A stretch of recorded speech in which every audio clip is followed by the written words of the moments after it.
Welcome to Luca is a Billionaire, where the only thing I invest in is your answers. In this video, I will show you how to make a hamburger menu in Elementor.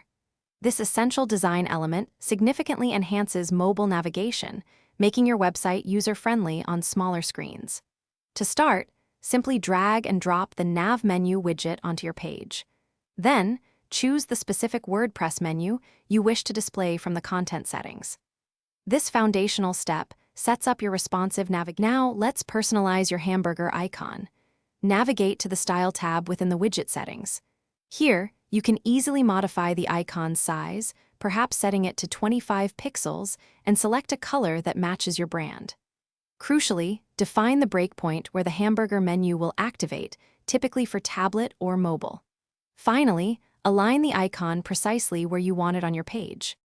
Effective fingering is vital for a fluid performance. For the melody, primarily use your first 3 fingers, the thumb, index, and middle finger.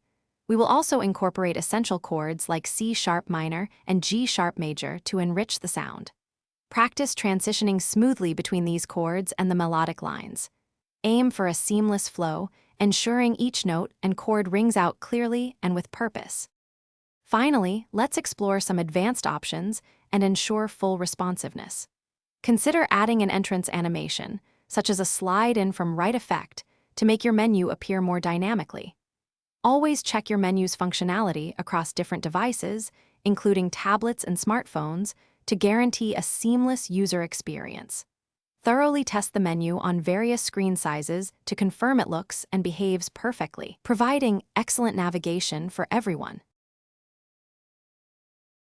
Thanks for watching and please subscribe. It's the best investment you'll ever make.